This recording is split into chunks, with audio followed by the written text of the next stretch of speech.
going to learn tonight is the first part of a two-part series of the Beit Din protocols and the Beit Din procedures that were in Morocco and in the world in general.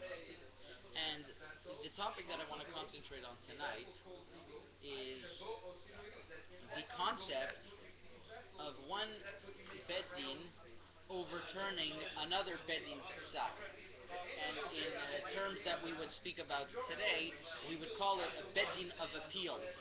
A Beit Din of appeals, that if one court says something, a Beit Din of appeals would review and if there was complaints. Now, this is called Beit Din le'ir'urim, and there was such Beit Dinim le'ir'urim in Morocco, and we're going to discuss that next week, Bezrat Hashem.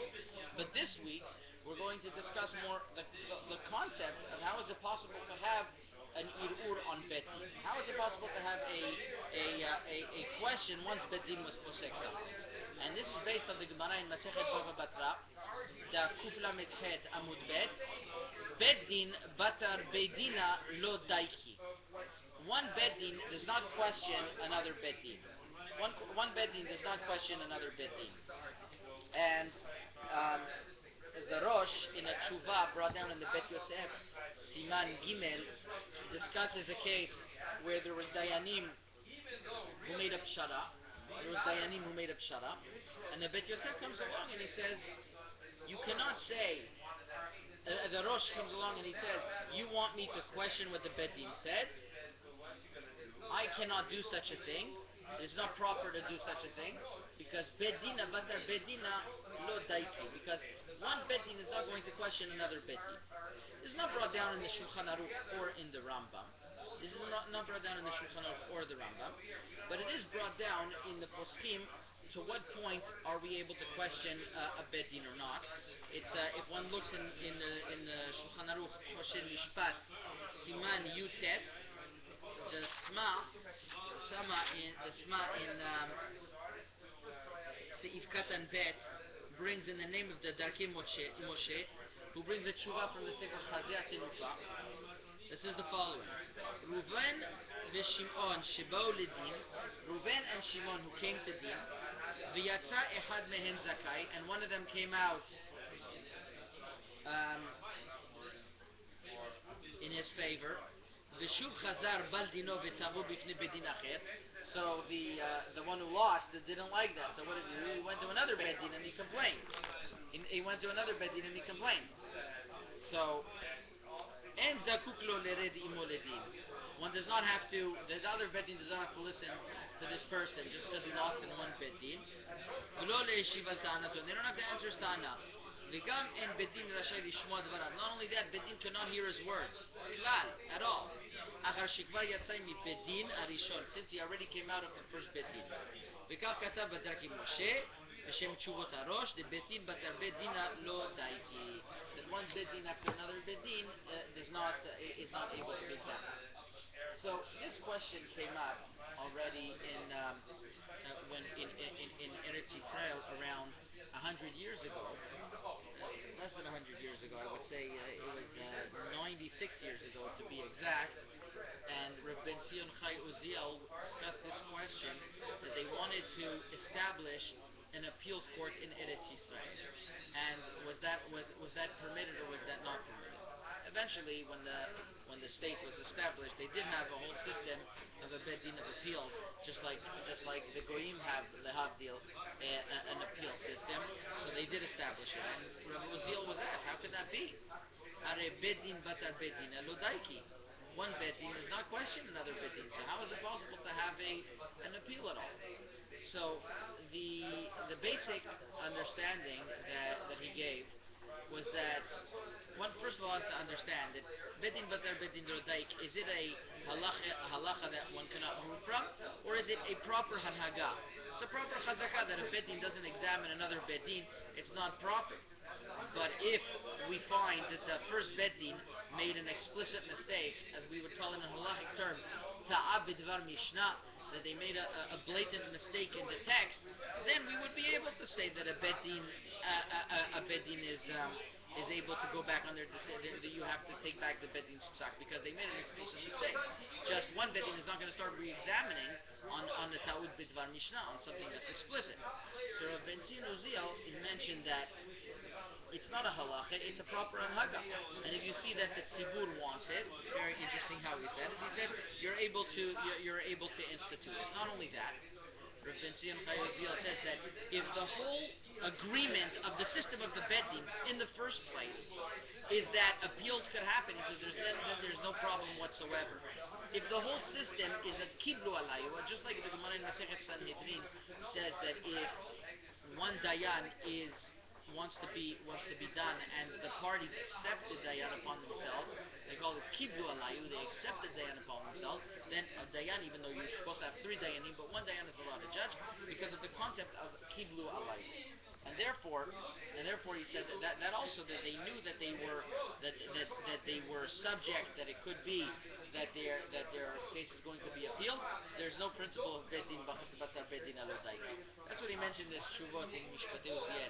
Now, throughout the generations, there was discussions back and forth between the poskim. If one looks at the Shidduch Shuvot Tzitz Eliezer, Chelek Tet Zayin, Siman Samech Zayin, he discusses this klal of bedin batar bedin alodaik and how it applies in Eretz Yisrael. And the Tzitz Eliezer mentions that he brings that the chief rabbi, Rabbi Yaakov Meir, says that in where he came from, which was in Turkey, he says it was yadua mufursam to every chacham that sat on the rabbinic court over there. The baldin could always question the psak, and he could go to the Rav Rashi, and that Rav Rashi could bring it to the capital city of Kushta. Which we're going to see was a very similar process in Morocco, where the bedin was in Rabat, but they were able to go to Kushta, and there they had a bedin agadol that would look into the case, and he would be able to be soter the din and to be done michadash. So it was obvious to him, and the Tzitz Eliezer says that the reason is, he says even the most midagdikim, the most charidim kitzunim, he calls them, they also accepted this system of appeals. It is because this is the way they accepted it upon themselves. There's no question whatsoever. And he brings from the Sefer Smicha Lechaim of Chaim Pelagi that talks about, is one of the few poskim that talk about bedina batar bedina lo daiki, and he says the same principle. Now the question is,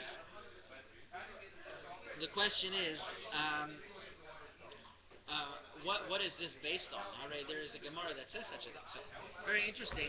The Gemara says that bedin batar bedin lo daiki. So how could we base ourselves and say that it would be permitted? So it's very interesting that there's a she'ela from the in the Sefer Avkat Rochel, which is the Shilot Utshuvot of Marana Bet Yosef, and over there is a whole case between the Mabit and the Rabbi Yisrael di Koreal, and they asked the Radbaz, Rabbi David ben Zimra, to look over the case, and he says the following in Siman Chaf Aleph. He says, even though bedin batar bedin alodaiki, and we shouldn't look into the case, hani mili bizmanem, that was only in their times. Aval ha'idna daikinan v'daikinan, but nowadays for sure we're midayek. Shiken katav Rabbeinu Yerucham b'shem Rashba b'tshuva, and this is what Rabbeinu Yerucham writes in the same name of the Rashba. The ha'idna de lo bakia kol kach bedinim hilkach daikinan batar bedina. Since nowadays we're not so proficient in the dinim, we're for sure able to be midayek after bedin. Says the Radbaz, v'im bizmano shel Rashba kacha, kol sheken bizmanenu. When the time of the Rashba was like that, all the more so in our time. Now Marana Ben Yosef Rav Yosef Karo has a haga'ah on this, and he says, lo dak, he says, I don't agree with the Rashba, with the Radbaz. The lo amar ken Rashba, the Rashba in that case was only talking about bedina hu shiuzad. It was talking about a very obscure case. Aval b'shar dinim, but all other dinim, gam bezman hazeh lo daiki batar bedina. Why should we question another bedin? וזה פשוט בתשובת הרשב"א. And the Rashba over there, I looked inside also. I had an opportunity to see the Rashba in Elef Kuf Memtet. The Rashba is talking about a halakha that really it wasn't so obvious that the Beit Din knew it. And that's why he said Beit Din Batar Beit Din Lo Daikim. You can't learn that every single halakha from now on we could say we could question a Beit Din. That the Beit Yosef says you cannot question.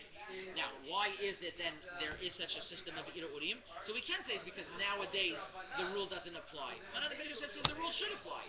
Rather, the real reason we have to say is that Kiblu Alayu, that the parties involved accepted upon themselves that even after the Psak Din, they will have the right to be Me'ar'er. And since it's tonight, it seems to be that everybody would hold that that would be that would not be a problem. That would not be a problem. Next week, Be'ezrat Hashem, we're going to continue on the same vein, and we're going to see how this applied in Morocco. I just want to end up with one interesting case that I saw between Dayanim and Eretz Yisrael. There was a tshuva written by one of the Dayanim, Rav Sherman, who Shlita, who examined a lady's file that came to him that she wanted to get married. In order to get married, you have to be Jewish, of course. So he saw she was a gioret. So what he decided to do was look into if it was a good giyur or if it wasn't a good giyur, if it was a good conversion, if it wasn't a good conversion.